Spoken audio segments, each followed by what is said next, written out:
দুঃখ থেকে কথাগুলি বলতেছি। ছাত্র সেনার ছেলেরা শান্তিপূর্ণভাবে অবরোধ করলো, তাদের উপরে মারলো ছাত্র শিবিরের ছেলেরা। আমাদের সাতকানিয়া সাবেক এমপি সাহেব শাহজাহান চৌধুরী সাহেব ছাত্র শিবিরের ছেলেরা যে আইন হাতে নিল, প্রশাসন সামনে মারলো, তাদেরকে দিলেন, সেলুট জানালেন, ধন্যবাদ জানাইলেন, থ্যাংক ইউ জানাইলেন। নির্যাতিত যারা হলো তাদের পক্ষে একটা কথাও বললেন না। এটা কি বৈষম্যতা নয়? প্রশাসনের কাছে অনুরোধ করব, যারা মিথ্যা মামলা দিলেন ছাত্র সেনার, আমাদের নিরীহ ছাত্র সেনার কর্মীদের উপরে, আল্লাহর আদালত থেকে আপনারা বাঁচবেন, সেটার জবাবদিহিতা আপনার করতে হবে। দেখবেন, এটার মনে রাখবেন, আল্লাহ কোরআনও বলছে ওয়া মাকারু মাকার আল্লাহু আল্লাহু খায়রুল মাকিরিন। তুমি যত বড় চিটার, তুমি যত বড় ধোঁকাবাজ, কৌশলবাজ, তার সাথে বড় কৌশলবাজ আপনার পিছনে আল্লাহ ফিট করে রাখবে, আপনি বুঝতেও পারবেন না। আজকে আমার নিরীহ ছাত্র সেনার ভাইদের উপরে, যুব সেনার ভাইদের উপরে যারাই মিথ্যা তহমত দিয়ে জেলে পাঠিয়েছেন, তাদের ফ্যামিলির মধ্যে কান্নাকাটি চলতেছে, তারা কষ্ট পাচ্ছে। এটার অভিশাপ, এটার জবাবদিহিতা আপনাদের আদালত করতে হবে, আল্লাহর আদালত হিসাব দিতে হবে। দেখবেন কোনো না কোনো ভাবে হয়তো বা আপনারা যারা করেছেন আপনাদের ছেলের উপর যাবে, নাহলে আপনাদের পরিবারের উপর যাবে, নাহলে আপনাদের উপরে যাবে। হয়তো আপনারাও মিথ্যা মামলা কোনো দিক দিয়ে জড়িত হয়ে যাবেন, অথবা আপনাদের সন্তানের উপর আসবে, পঙ্গু হবে অথবা প্রতিবন্ধী হবে। কোনো না কোনো ভাবে এটা জবাবদিহিতা আপনাদের করতে হবে, মনে রাখবেন। কারণ বিচারক রব্বুল আলামিন, সবার বিচারক রব্বুল আলামিনের বিচার একটা আছে। আসসালামু আলাইকুম ওয়া রাহমাতুল্লাহি ওয়া বারাকাতুহু। সুপ্রিয় দেশবাসী, কাছে এবং দূরে, দেশে এবং প্রবাসে যে যেখান থেকে আমার আজকে ভিডিওটা দেখবেন, সকলকে জানাই আন্তরিক মোবারকবাদ এবং ধন্যবাদ। সম্মানিত দেশবাসী, আমি আজকে ভিডিওর মাধ্যমে দুই একটা কথা বলার জন্য, আমি জরুরি কথা বলার জন্য আমি দাঁড়িয়েছি, আপনাদের সামনে হাজির হয়েছি। সুপ্রিয় দেশবাসী, আপনারা জানেন গত 27 এপ্রিল আহলে সুন্নাত ওয়াল জামাতের নির্ভীক মুজাহিদ, ঢাকা মহানগর ছাত্র সেনার সাবেক সভাপতি জনাব মাওলানা রইসউদ্দিন রহমতুল্লাহকে হত্যা করা হয়েছে। তার হত্যা করার পরে তার মামলা নেয় নাই, মামলা নেওয়ার জন্য এবং হত্যাকারীদেরকে গ্রেফতার করে শাস্তির আওতায় আনার জন্য আহলে সুন্নাত ওয়াল জামাত, ছাত্র সেনা, ইসলামী ফ্রন্ট সহ দেশের সর্বস্তরের মুসলমানেরা যার যার সাধ্য অনুযায়ী চেষ্টা করেছেন। সেই ধারাবাহিকতায় গত 5 মে সারা বাংলাদেশের মধ্যে ছাত্র সেনার আহ্বানে 3 ঘন্টার জন্য হরতাল ডাকা হয়েছিলেন, অবরোধ করা হয়েছিলেন। সেই অবরোধ কর্মসূচি থেকে বিভিন্ন স্থানের মধ্যে ছাত্রদের উপরে প্রশাসনিক নির্যাতন, দলীয় নির্যাতন, বর্তমানে জামাত শিবিরের ছাত্রদের নির্যাতন সহ্য করে এখনো ছাত্র সেনার অসংখ্য ভাইয়েরা জেলখানার মধ্যে আছেন। আমি আজকে ভিডিওর মাধ্যমে শুধু দুই একটা কথা বলবো। সম্মানিত দেশবাসী, আপনারা জানেন 5 আগস্ট সারা বাংলাদেশের ছাত্ররা একযোগে প্রতিবাদ করে 17 বছরের সরকারকে পতন করেছেন। শুধু তাদের দাবি এবং সকলের দাবি, আমাদের সকলের দাবি ছিল একটাই, যে আমরা একটা বৈষম্য মুক্ত বাংলাদেশ চাই। কিন্তু দেখা গেল আমরা 5 মে যে হরতাল অবরোধটা আমরা করলাম, সেটা কোনো দলের বিরুদ্ধে নয়, কোনো নেতার বিরুদ্ধে নয়, কোনো দেশের বিরুদ্ধে নয়। একজন বাংলাদেশের স্বনামধন্য একজন আলেমকে হত্যা করেছে, তার সুষ্ঠু বিচারের জন্য আমাদের দাবিটা। কিন্তু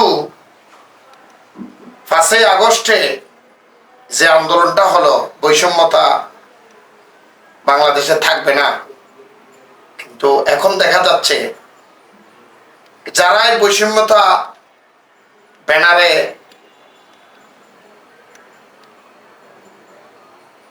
প্রতিবাদ করলেন তারাই মনে হচ্ছে বৈষম্যতার পাহাড় করে রাখলেন।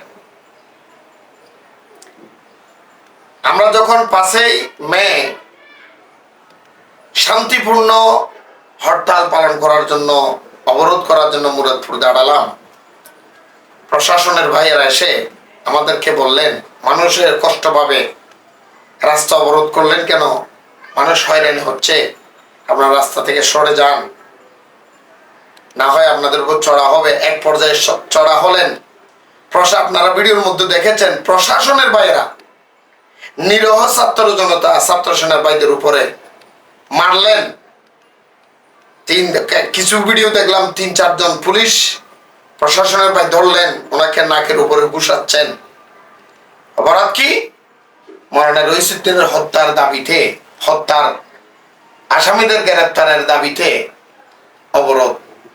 3 ঘন্টার অবরোধ আপনারা সহ্য করতে পারলেন না, ছাত্রদেরকে মারলেন, আঘাত করলেন, তাদের উপরে টিয়ার গ্যাস ছেড়ে দিলেন, বিভিন্ন রকমের আক্রমণ চালাইলেন।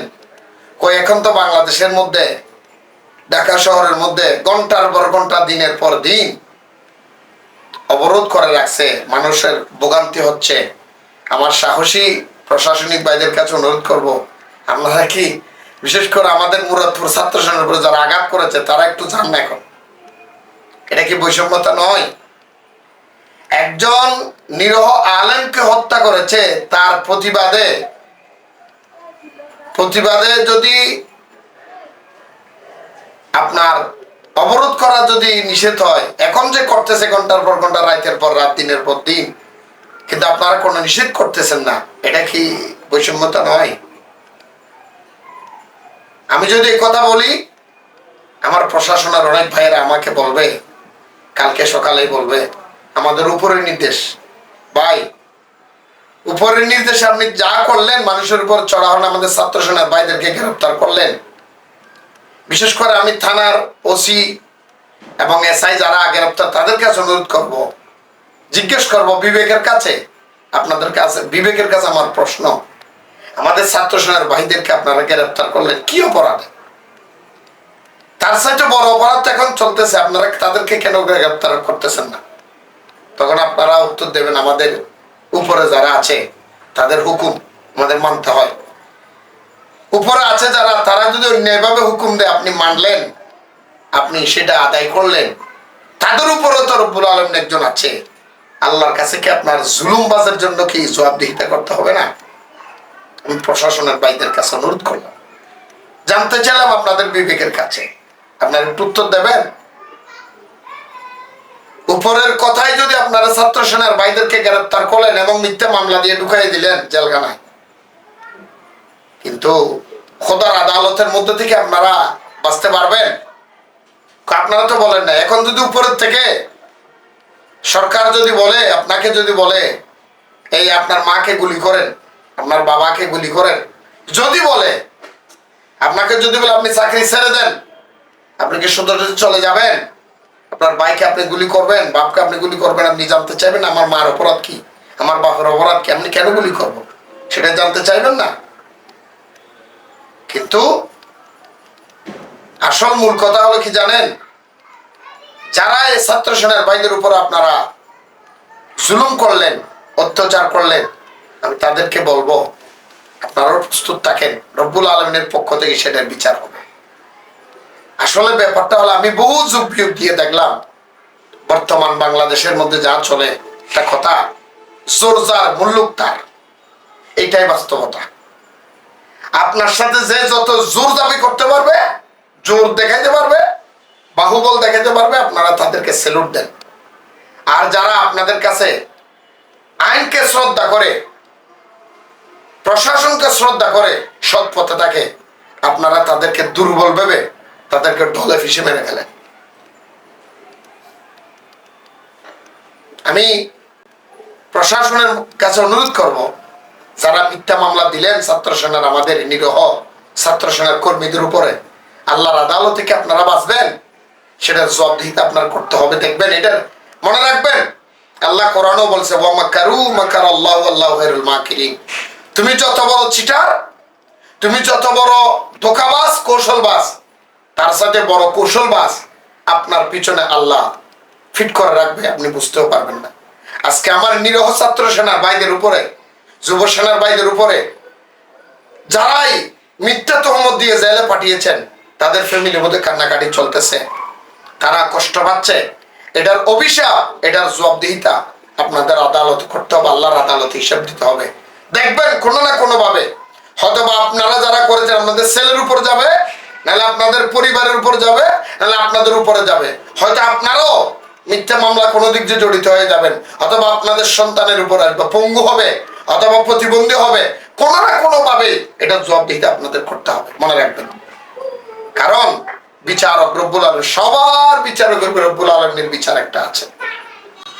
বৈষম্যতা শুধু আমাদের ছাত্র সেনার ব্যাপারে আমরা দেখলাম আহলে সুন্নাত ওয়াল জামাতের পক্ষ থেকে আমরা 26শে এপ্রিল একটা জনসভা আমরা করতে চাইছিলাম, তাও কোনো রাজনৈতিক ব্যানারে নয়, ফিলিস্তিনিদের পক্ষে। আমাদেরকে আপনারা সোহরাওয়ার্দী উদ্যানের মধ্যে আপনারা অনুমতি দিলেন না, দিয়েও আবার কেটে দিলেন, আবার দিলেন গোলাপবাগ, আবার সেটা কেটে দিয়ে বললেন এই প্রেস ক্লাব। এই বৈষম্যতার শেষ কোথায়? এই বৈষম্যতার শেষ কোথায়? আজকে মওলানা রশিদুদ্দিন সাহেবকে শহীদ করে দিয়েছে, হত্যা করেছে, মামলা শহীদ করেছে 27 তারিখ। আপনারা মামলা নেওয়ার জন্য দেখাচ্ছেন 3 তারিখের দিকে। এই 8-9 দিন পর্যন্ত কি করলেন আপনারা? এখনো কোনো আসামি ধরলেন না। অথচ অন্যদিকে একজন সাধারণ মানুষের মতো ব্যক্তি ওই হাসনাত আব্দুল্লাহকে গাজীপুরে হামলা করলেন, সেটাকে আপনারা ইস্যু করে রাত যেতে না যেতেই 40-42 জন মানুষের আসামি করে ধরে নিলেন। অথচ একজন ফ্যামিলিকে হত্যা হয়ে গেল, তার দিকে আমাদের কোনো চিন্তাই নেই। এটা কি বৈষম্যতা নয়? এটা কি বৈষম্যতা নয়? ছাত্র সেনার ভাইদের উপরে যে ছাত্র শিবিরের লোকেরা ওপেন মারলেন, লাঠিচার্জ করলেন, আপনারা পুলিশ প্রশাসন দাঁড়িয়ে থাকলেন, কিচ্ছু বললেন না। এটা কি বৈষম্যতা নয়? এটা শেষ কোথায়? দেশের মানুষের কাছে আমি বিবেকের কাছে প্রশ্ন করলাম, দুঃখ লাগে, কষ্ট লাগে। আজকে স্বৈরাচার বলে বলে গালি দিচ্ছেন, সেই স্বৈরাচারের দোষর রাষ্ট্রপতি সব চলে গেলেন, আপনারা বাধা দিতে পারছেন? পারেন নাই। কারণ এটাই তো বৈষম্যতার শেষ, এটাই তো বড় বৈষম্যতা। আজকে ঢাকা শহর অচল করে দিচ্ছে, আপনারা বন্ধ করতে পারছেন? কোন প্রশাসন, কোন বীর যোদ্ধা তো একবার বললেন না। আমাদেরকে যারা বললেন মানুষের ভোগান্তি হচ্ছে, এই বীর যোদ্ধা প্রশাসনের বাইরে এখন কোথায় জানেন? আপনারা একটু বলেন না ভাই, হ্যাঁ আপনারা একটু বলেন। কেন বলবেন না? কারণ সত্যের বক্তব্য নরমের জম বললাম। তাই আমি আদালতের মধ্যে যারা আছেন, আমি সেই আদালতের মধ্যে যারা বিচারপতি আছেন, আপনাদের কাছে অনুরোধ করবো, আপনাদের উপরে বিচারপতি, জজ, ব্যারিস্টার, আপনাদের উপরও ম্যাজিস্ট্রেট, জজ, রব্বুল আলামিনের কাছে হিসাব আছে। আমাদের ছাত্র সেনার ভাইদেরকে নির্মম ভাবে অত্যাচার করলেন, মারলেন শিবিরের ছেলেরা, তাদেরকে হাজতে তুললেন, আপনারা জামিন দিলেন না। কি অপরাধে? আবার বড় বড় আসামিদেরকে আপনারা জামিন দিয়ে দেন। কিন্তু এটা আল্লাহর দরবারে আপনাদের হিসাব দিতে হবে। আমরা রব্বুল আলামিনের দরবারে এই হিসাবের আশায় বসে রইলাম। বড় দুঃখ থেকে কথাগুলি বলতেছি। ছাত্র সেনার ছেলেরা শান্তিপূর্ণ ভাবে অবরোধ করলো, তাদের উপরে মারলো ছাত্র শিবিরের ছেলেরা। আমাদের সাতকারের সাবেক এমপি সাহেব শাহজাহান চৌধুরী সাহেব, ছাত্র শিবিরের ছেলেরা যে আইন হাতে নিল, প্রশাসন সামনে মারলো, তাদেরকে দিলেন, সেলুট জানালেন, ধন্যবাদ জানালেন, থ্যাংক ইউ জানালেন। নির্যাতিত যারা হলো তাদের পক্ষে একটা কথাও বললেন না। এটা কি বৈষম্যতা নয়? এটা কি বৈষম্যতা নয়? বৈষম্যতাটা কি মানে জানতে ইচ্ছে করে। কেউ হত্যা হলে মামলা নিচ্ছেন না, কেউ সরকারে মামলা নিচ্ছেন, এটা কি বৈষম্যতা নয়? কেউ পুলিশের প্রশাসনের সামনে আরেকজনকে মারতেছে, গ্রেফতার করবেন, দুর্গ তারা প্রটোকল দিচ্ছেন, আরেকজনকে মারতেছে, তাকে গ্রেফতার করতেছেন, এটা কি বৈষম্যতা নয়? কেউ মার্ডার করে আপনি জামিন আসামি দিয়ে দিচ্ছেন, মার্ডার কেসের আসামিকে আপনি জামিন দিয়ে দিচ্ছেন, আবার কেউ নিরপরাধ ভাবে আপনার আদালতে ধরেছে, আপনি তাকে জামিন দিচ্ছেন না, এটা কি বৈষম্যতা নয়? এটা কি বৈষম্যতা নয়? তাই আমি বলবো প্রশাসনের ভাই, ম্যাজিস্ট্রেট, জানি না আমার এই ভিডিওটা আপনি পর্যন্ত পৌঁছাবে কিনা, তবে আমি অনুরোধ করব, বিশেষ করে আমাদের ছাত্র সেনার ভাইদেরকে যারা নির্মমভাবে গ্রেফতার করেছেন, নির্মমভাবে প্রহার করেছেন, এখনো জেল হাজতের মধ্যে রেখে দিয়েছেন মিথ্যা মামলা দিয়ে, আপনারা দয়া করে আমাদের ছাত্র সেনার ছাত্রদের উপরে দয়াবান হন। সামনে ছাত্র সেনার, আমরা আহলে সুন্নাত ওয়াল জামাত ছাত্র সেনা ইসলামী ফ্রন্ট, আমরা কোনোদিন ভাঙচুর করি না, পরের হক নষ্ট করি নাই, গাড়ি ভাঙচুর করিনি, সেটা আমাদের দুর্বলতা নয়, সেটা আমাদের নীতি, এটা আমাদের আদর্শ। আমরাও ভাঙতে পারি, আমাদেরও হাত আছে, আমরা আরেকজনের গাড়ির গ্লাস ভাঙতে পারি, অন্য গাছের ফল লুট করে দিতে পারি, আরেকজন মানুষের উপর হাত তুলতে পারি, হাত আমাদের আছে, কিন্তু আমরা হাত তুলবো না, কারণ সেটা রসুলের আদর্শ নয়, রসুল পাক সাল্লাল্লাহু আলাইহি ওয়াসাল্লামের আদর্শ নয়। আমাদের আহলে সুন্নাত ওয়াল জামাতের আদর্শ জ্বালাও পোড়া নয়, আমাদের আদর্শ হলো একটাই, আমাদের আদর্শ রসুল পাকের আদর্শ। আমাদের জবানে কাজে কর্মে অন্য মানুষ কষ্ট পাবে না। তাই আমি আজকে ভিডিওর মাধ্যমে বলবো, আমাদের ছাত্র সেনার যে নিরহ কর্মীরা গ্রেপ্তার হয়েছে, এখনো জেলখানায় আছে, তাদেরকে অতি সত্বর মুক্তি দেন। এবং দেশবাসী সকলের কাছে বলবো, ছাত্র সেনার যে সমস্ত ভাইয়েরা আমাদের গ্রেপ্তার হয়েছে, তাদের ফ্যামিলির সাথে, পরিবারের সাথে যোগাযোগ করে সহযোগিতার হাত বাড়ান, এবং যে যার যার অবস্থান থেকে বৈষম্যতা থেকে বেরিয়ে আসুন, ভাইয়ে ভাইয়ে মিলে থাকুন, অন্যায়কে অন্যায় বলেন, ন্যায়কে ন্যায় বলেন, ভালোকে ভালো বলেন, খারাপকে খারাপ বলেন, সৎ পথে চলেন, নিজেও ভালো পথে চলেন, অন্যকে ভালোর পথে আসার আহ্বান জানান। আমরা বড় কষ্ট থেকে কথাগুলি বললাম, বিশেষ করে আমাদের প্রশাসনের ভাইদের কাছে বলবো, যদি আপনারা বৈষম্যতে খেয়াল করেন, সবার দিকে একটা নজর রাখিয়েন, কারো দিকে এক চোখ রাখবেন, কারো দিকে চোখ রাখবেন, ভালো নজর রাখবেন, আর কারো দিকে শত্রুতামের নজর রাখবেন। এগুলো আল্লাহর দরবারে কিন্তু হিসাব দিতে হবে। আমি প্রশাসনের ভাইদের জন্য বললাম, রব্বুল আলামিন আমাদেরকে, আমাদের ছাত্র সেনার ভাই সহ সারা পৃথিবীর মধ্যে আহলে সুন্নাত ওয়াল জামাতের নিবেদিত প্রাণ যে সমস্ত ভাইরা আছে, তাদের প্রত্যেকের সৎ পথ থেকে এবং এই কাজগুলি চালিয়ে নেওয়া প্রত্যেকের জীবন যৌবন এবং আল্লাহ রাব্বুল আলামিন হেফাজত করুক, এবং আমাদের ছাত্র সেনার ভাইদের উপরে আল্লাহ রহমত নাজিল করুক। ইনশাআল্লাহ অতি সত্তর আমাদের ছাত্র সেনার ভাইয়েরা এই মুক্ত হয়ে আসবে। তবে হ্যাঁ, ছাত্র সেনার ভাই যারা জেলে গিয়েছেন, তারা টাকা পয়সার লোভে যায় নাই, কারো জায়গা সম্পত্তি লুট করার জন্য যায় নাই, কোনো অপকর্ম, কারো কোনো ছেলে বদমাশি করে তারা জেলে যায়নি। হয়তোবা আল্লাহ এবং রসুলের পক্ষে একজন মজলুম, একজন শহীদের পক্ষে সে প্রতিবাদ করার জন্য জেলে গিয়েছে। এই জেল খাটাটা হয়তোবা জীবনের জন্য নাজাতের উসিলা হয়ে যেতে পারে। আমি বিশেষ করে আবার লাস্টে প্রশাসনের ভাই এবং সামনে আমাদের যারা ম্যাজিস্ট্রেট এবং আমাদের যারা জজ আছেন, আপনাদের কাছে অনুরোধ করব, আপনারা দয়া করে, বিশেষ করে আপনাদের সরকারের প্রতি অনুরোধ করব, সত্যের পথে থাকুন। আল্লাহ রাব্বুল আলামিন আপনাদেরকে সহযোগিতা করবেন, আমাদের ভাইদের প্রতি সদয় হবেন। এই বক্তব্য রেখে আমার শেষ করলাম। আসসালামু আলাইকুম ওয়া রাহমাতুল্লাহি ওয়া বারাকাতুহু।